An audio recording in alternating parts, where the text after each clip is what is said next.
Em nome do Pai, e do Filho e do Espírito Santo. Amém.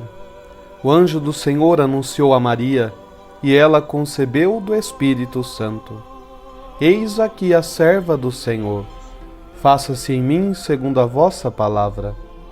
E a palavra divina se fez carne e habitou entre nós. Ave Maria, cheia de graça, o Senhor é convosco. Bendita sois vós entre as mulheres, e bendito é o fruto do vosso ventre, Jesus. Santa Maria, Mãe de Deus, rogai por nós, pecadores, agora e na hora da nossa morte. Amém. Rogai por nós, Santa Mãe de Deus, para que sejamos dignos das promessas de Cristo. Oremos. Derramai, ó Deus, a vossa graça em nossos corações, para que, conhecendo pela mensagem do anjo a encarnação do vosso Filho, cheguemos por sua paixão e cruz à glória da ressurreição. Por Cristo nosso Senhor. Amém. Proclamação do Evangelho de Jesus Cristo segundo Lucas. Naquele tempo, no 6º mês, o anjo Gabriel foi enviado por Deus a uma cidade da Galileia, chamada Nazaré, a uma virgem prometida em casamento a um homem chamado José. Ele era descendente de Davi, e o nome da virgem era Maria. O anjo entrou onde ela estava e disse: Alegra-te, cheia de graça, o Senhor está contigo. Maria ficou perturbada com essas palavras e começou a pensar qual seria o significado da saudação. O anjo então disse-lhe: Não tenhas medo, Maria, porque encontraste graça diante de Deus. Eis que conceberás e darás à luz um filho, a quem porás o nome de Jesus. Ele será grande e será chamado Filho do Altíssimo, e o Senhor Deus lhe dará o trono de seu pai Davi. Ele reinará para sempre sobre os descendentes de Jacó, e o seu reino não terá fim. Maria perguntou ao anjo: Como acontecerá isso, se eu não conheço homem algum? O anjo respondeu: O Espírito virá sobre ti, e o poder do Altíssimo te cobrirá com sua sombra. Por isso, o menino que vai nascer será chamado Santo, Filho de Deus. Também Isabel, tua parenta, concebeu um filho na velhice. Este já é o 6º mês daquela que era considerada estéril, porque para Deus nada é impossível. Maria então disse: Eis aqui a serva do Senhor, faça-se em mim segundo a tua palavra. E o anjo retirou-se. Palavra da salvação, glória a vós, Senhor. Meus amados irmãos, hoje, dia 8 de dezembro, dia em que celebramos a solenidade da Imaculada Conceição da Bem-aventurada Virgem Maria. Para nós, dia de grande festa, dia de louvor, é o grande oásis dentro deste tempo do Advento em que nós preparamos a vinda do Senhor, é esta solenidade da Imaculada Conceição da Virgem Maria. Na Imaculada Conceição, celebramos a concepção da Bem-aventurada Virgem Maria, concebida sem a mancha do pecado original. É uma solenidade muito grande e bela e muitas vezes mal compreendida. A Imaculada Conceição, esse dogma da Igreja, ele só é aceito por nós católicos. Outras denominações cristãs não aceitam porque não veem na Sagrada Escritura uma base que possa afirmar aquilo que a Igreja afirma. A Virgem Santíssima foi concebida sem a mancha do pecado original. Enquanto todo ser humano nasce com a mancha do pecado, a Virgem Santíssima nasceu sem esta mancha. Foi agraciada por Deus, sendo preservada desta mancha. Por quê? O que é que a Igreja acredita para que a Virgem Santíssima tenha sido concebida sem a mancha do pecado? Nós, na primeira leitura da missa, você pode ler aí em casa, aliás, você vai participar da missa, vai ler também, vai ouvir também esta leitura.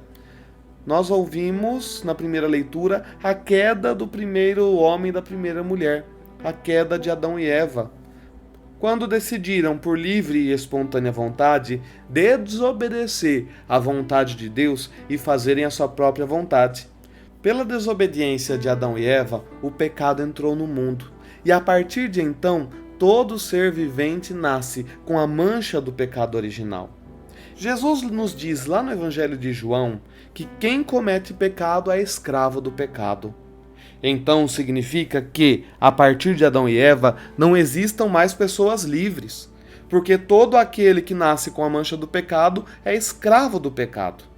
Nós precisávamos, para ser redimidos por Deus, de alguém livre para dizer sim ao projeto de Deus, assim como Adão e Eva foram concebidos sem o pecado e livremente decidiram dizer não.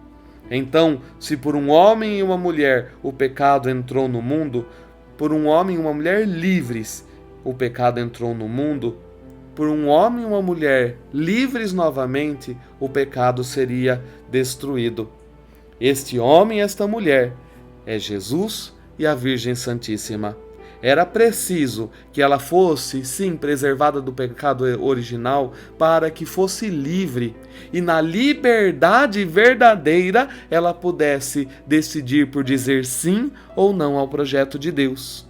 Por isso é que Deus preserva a Virgem Santíssima do pecado. Já diz o decreto da Constituição do dogma da Imaculada Conceição, que em previsão dos méritos de Jesus Cristo é que a Virgem Santíssima foi preservada do pecado. Não por mérito dela, nada dela, tudo de Deus, tudo de Jesus. Já em previsão dos méritos de Jesus, ela foi preservada e assim ela nasceu livre do mancha do pecado e assim livre, com uma liberdade verdadeira. E na liberdade ela pôde escolher se seria fiel ao plano de Deus ou não. Adão e Eva eram livres para dizer sim ou não ao projeto de Deus e preferiram dizer não. A Virgem Maria, livre também do pecado original, disse sim ao projeto de Deus, como ouvimos no Evangelho: eis aqui a serva do Senhor, faça-se em mim segundo a tua palavra. Livremente ela aceitou a graça de Deus, livremente deu à luz o Salvador, trouxe Deus em seu ventre. No Evangelho, nós temos sim também algo que nos diz respeito à Imaculada Conceição. De fato, na Bíblia não temos algo que diz concretamente com estas palavras a Imaculada Conceição.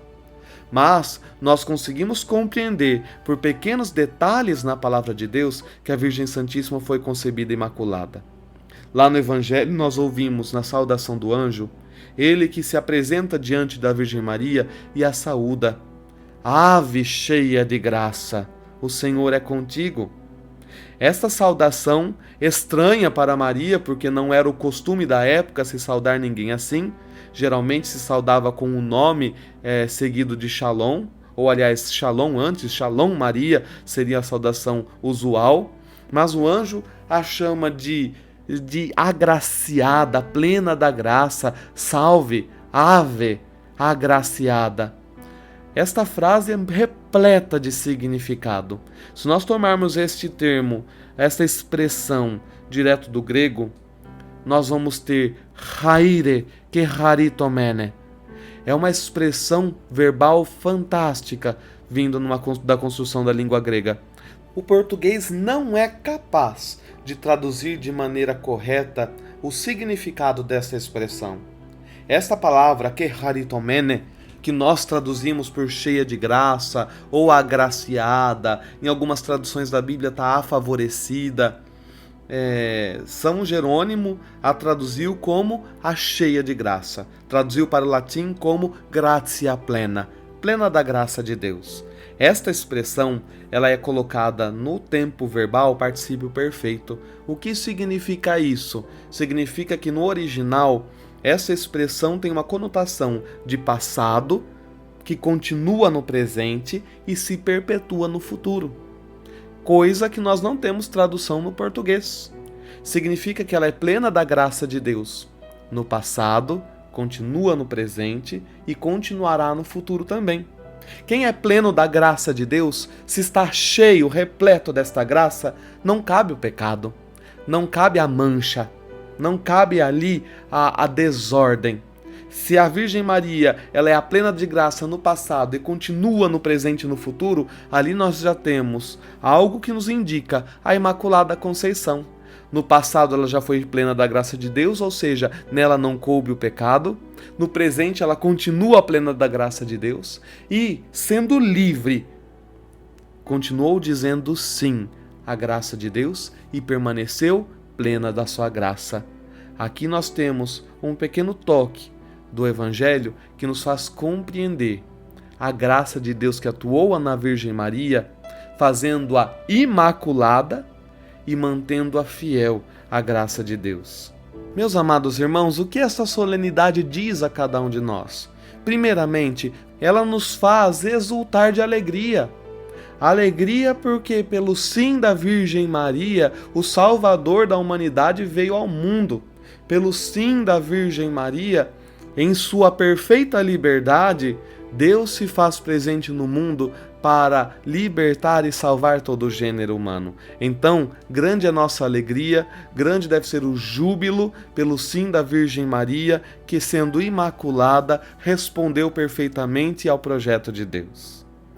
Também cabe a nós, neste dia, pedirmos a intercessão da Virgem Maria, a fim de que nós, que não nascemos imaculados, mas nos tornamos pelo novo nascimento através do batismo, que possamos, pela sua intercessão, mantermos a graça de Deus em nós, porque teimosamente a perdemos através do pecado, mas que temos todas as condições de recuperá-la dia a dia através da Eucaristia que nós celebramos, da confissão sacramental, das obras de misericórdia, da vivência e da leitura do Evangelho. Temos todas as condições de recuperarmos dia a dia e crescermos na graça de Deus. Peçamos que a Virgem Maria nos ajude, ela que é a nossa mãe, que ela esteja ao nosso lado, nos ajudando a crescer na graça de Deus dia após dia, para que jamais desanimemos diante das nossas fraquezas, mas tenhamos a força, a graça de continuarmos firmes, buscando crescer na graça de Deus no dia a dia de nossa existência. Meu amado irmão, minha amada irmã, eu espero neste dia, peço que Deus te abençoe, te fortaleça, que a bem-aventurada Virgem Maria interceda por ti e te ajude em todos os momentos a crescer em santidade. Que Deus te abençoe, Ele que é Pai, Filho e Espírito Santo. Amém. E até amanhã, se Deus assim nos permitir.